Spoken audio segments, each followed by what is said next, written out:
Bismillahirrahmanirrahim. Assalamualaikum warahmatullahi wabarakatuh. Eh, Baik anak-anakku sekalian, untuk pertemuan kali ini kita akan mulai mempelajari atau membahas materi yang pertama untuk pelajaran ekonomi di kelas 10 di semester 1, yaitu untuk materi yang pertama mengenai konsep dasar ilmu ekonomi, ya. Mengenai konsep dasar ilmu ekonomi. Jadi di mana materi ini merupakan materi awal, materi dasar dalam pelajaran ekonomi di kelas 10 ini, ya. Sebelum kita mempelajari atau kalian mempelajari ilmu ekonomi lebih jauh, maka dalam hal ini kalian akan membahas, ya, pelajari ilmu ekonomi tentang hal-hal yang paling mendasar. Apa itu? Yang pertama berkaitan dengan apa arti kata ekonomi, ya. Apa itu kata ekonomi, atau ekonomi itu berasal dari mana? Ekonomi berasal dari bahasa Yunani yang terdiri dari dua suku kata, ada kata oikos dan nomos. Oikos berarti rumah tangga, sedangkan nomos yang berarti aturan. Sehingga ekonomi diartikan sebagai aturan yang mengatur dalam suatu rumah tangga. Nah, dalam konsep dasar ilmu ekonomi ini nanti kalian juga akan mempelajari tentang apa itu yang dimaksud dengan kelangkaan, ada kelangkaan, ya, ada tentang pilihan-pilihan dan juga mengenai biaya peluang. Nah, kalau tadi kata ekonomi berasal dari dua kata, ya, menurut harfiahnya. Berikut ini kita akan lihat definisi ekonomi menurut beberapa para ahli.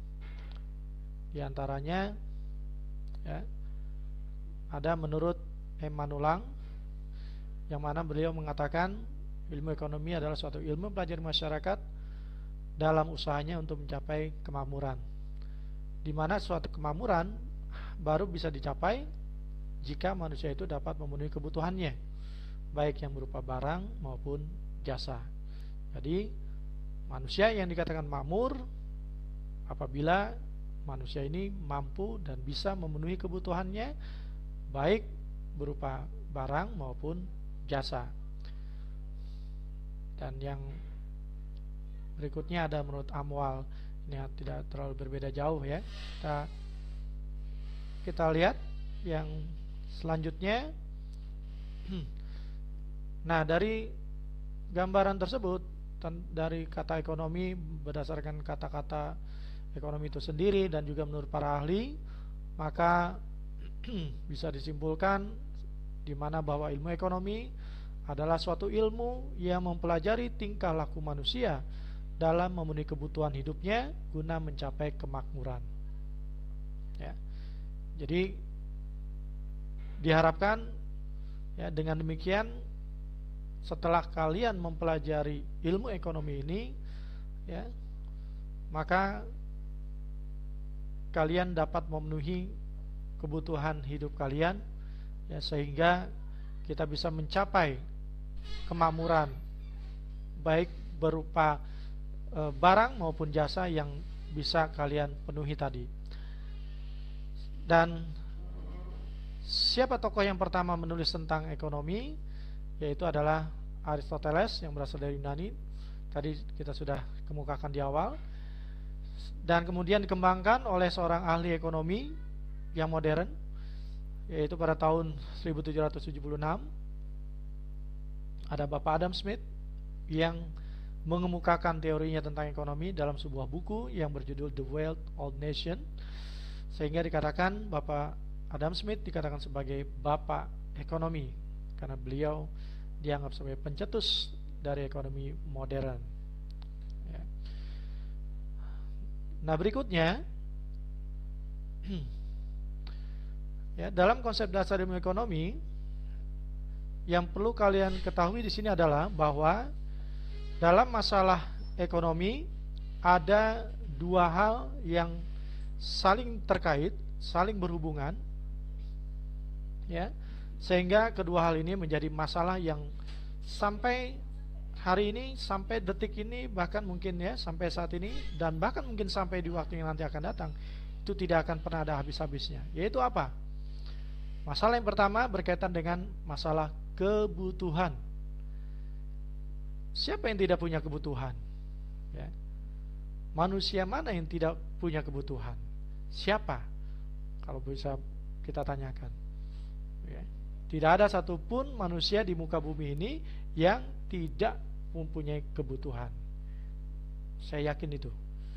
Nah, kalau boleh Bapak tanya sekarang, apa sih itu yang dimaksud dengan kebutuhan? Ya. Jadi kalau diartikan, maka kebutuhan adalah suatu keinginan manusia terhadap suatu barang maupun jasa yang dapat memberikan suatu kepuasan, baik secara jasmani maupun rohani. Itulah kebutuhan. Jadi kalau kita merasakan ada suatu keinginan terhadap suatu barang ataupun suatu jasa, ya, yang dengan barang maupun jasa itu kalau sudah bisa kita penuhi, maka kita tentu akan merasakan ada satu kepuasan tersendiri di situ.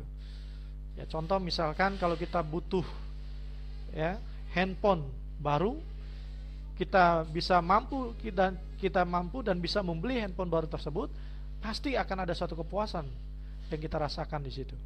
Karena itu artinya kebutuhan kita terhadap handphone baru itu sudah terpenuhi. Seperti itu contohnya. Baik, nah untuk selanjutnya kita akan lihat ya macam-macam kebutuhan berdasarkan intensitas. Apa itu kebutuhan berdasarkan intensitas? Yaitu dilihat kebutuhan berdasarkan kepentingannya. Di mana kebutuhan berdasarkan kepentingannya ada 3 macam yang kita tahu, yang mungkin Anda juga sudah tahu, di mana ada kebutuhan primer, sekunder, dan tersier. Ya. Dari tingkatannya, kebutuhan primer ini merupakan kebutuhan yang paling utama, paling pokok, mau tidak mau harus dipenuhi, yang tidak bisa tidak, karena ini berhubungan dengan kelanjutan hidup manusia itu sendiri. Artinya apa? Kalau kebutuhan primer ini tidak terpenuhi, maka bisa jadi kehidupan manusia itu akan terancam. Contoh, makanan, ya. Manusia yang tidak bisa memenuhi kebutuhan terhadap makanan, bisa jadi ya kemungkinan besar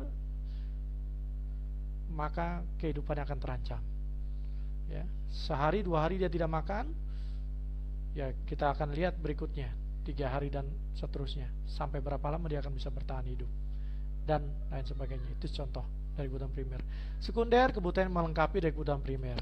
Dan kebutuhan tersier, kebutuhan yang sifatnya mewah, lux, perlu tidak perlu, ya, tergantung dari kebutuhan yang lainnya. Kalau yang lainnya sudah terpenuhi, barulah kita bisa memenuhi kebutuhan tersier.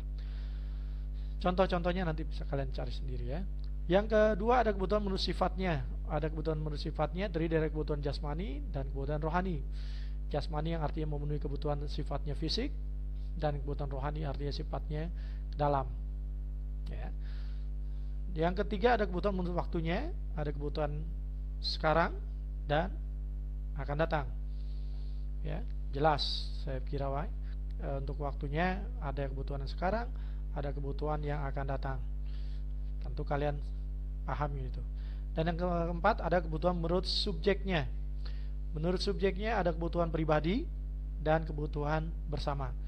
Ada kebutuhan masing-masing orang, tiap-tiap individu, dan ada kebutuhan bersama. Ya, contohnya kebutuhan pribadi banyak, tapi untuk bersama misalkan rumah sakit, tempat umum, ya, jalan raya dan lain sebagainya, itu kebutuhan bersama. Itu kebutuhan ya, dan macam-macamnya, jenis-jenisnya. Dan berikutnya kita akan lihat selanjutnya, kalau kita punya kebutuhan, maka kita harapkan kebutuhan ini bisa kita penuhi.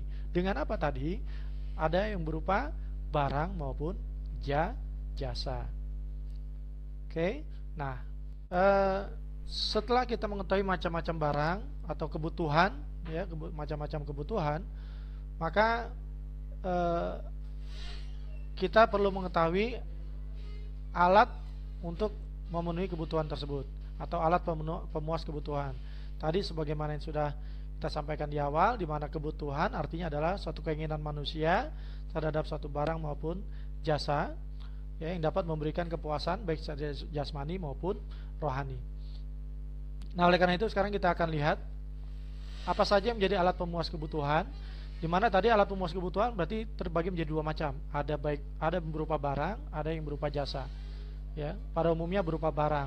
Nah, untuk kebutuhan alat pemuas kebutuhan berupa barang bisa kita lihat di sini ada menurut cara memperolehnya, ada menurut cara memperolehnya, ada menurut cara menggunakannya, ada menurut cara pengerjaannya, dan sampai menurut cara fungsinya dan tujuan penggunaannya.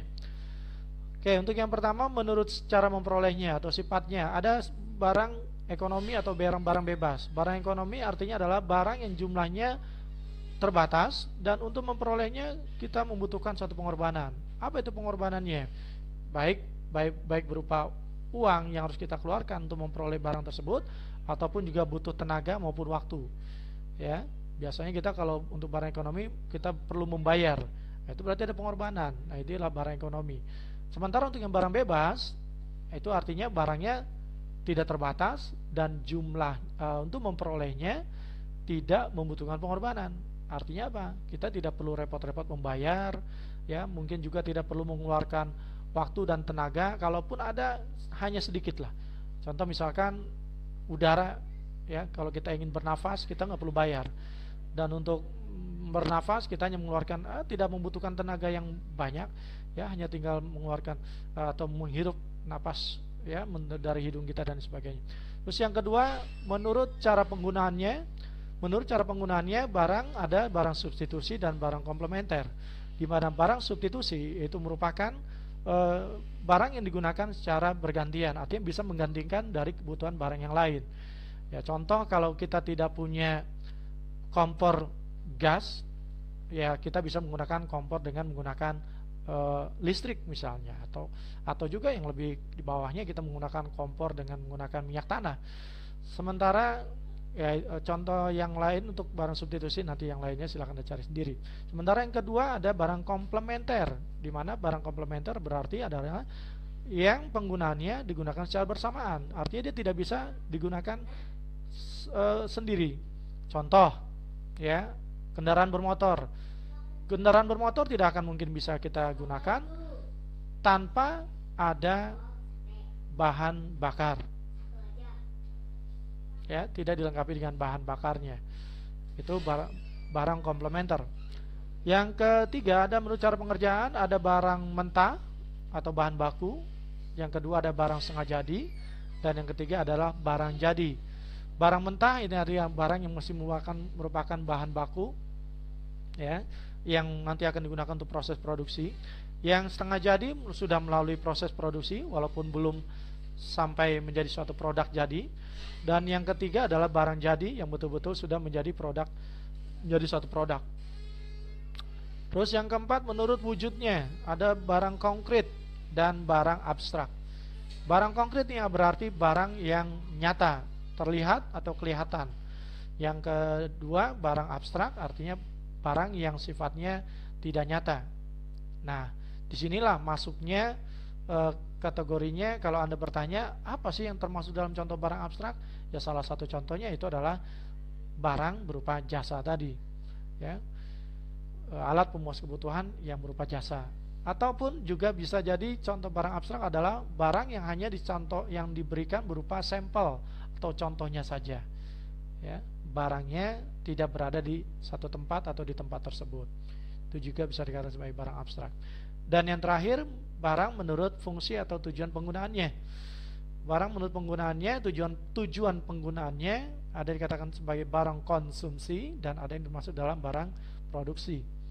Barang konsumsi yaitu berarti barang yang kita gunakan untuk digunakan atau langsung dihabiskan. Sementara barang produksi, barang yang nanti digunakan untuk melakukan proses produksi. Contohnya adalah seperti mesin atau alat-alat produksi. Nah, itulah macam-macam barang atau alat pemuas kebutuhan yang dapat Bapak sampaikan. Ya, dengan demikian untuk materi pertemuan kita hari ini Bapak cukupkan sampai di sini. Mudah-mudahan bisa kalian pahami. Kalau ada pertanyaan maupun hal-hal yang ingin disampaikan, silakan kalian bisa sampaikan langsung ke Bapak melalui ya, bisa melalui media sosial, yaitu dengan melalui WA. Ya, kalian bisa hubungi Bapak di nomor 0821 2962 0136. Ya, Bapak ulangi 0821 2962 0136. Jadi silakan bagi kalian yang ingin berkonsultasi atau ingin mempertanyakan lebih lanjut, ya, silakan kalian bisa hubungi nomor Bapak. Ya, demikian, kurang lebihnya mohon maaf. Bapak akhiri, wassalamualaikum warahmatullahi wabarakatuh.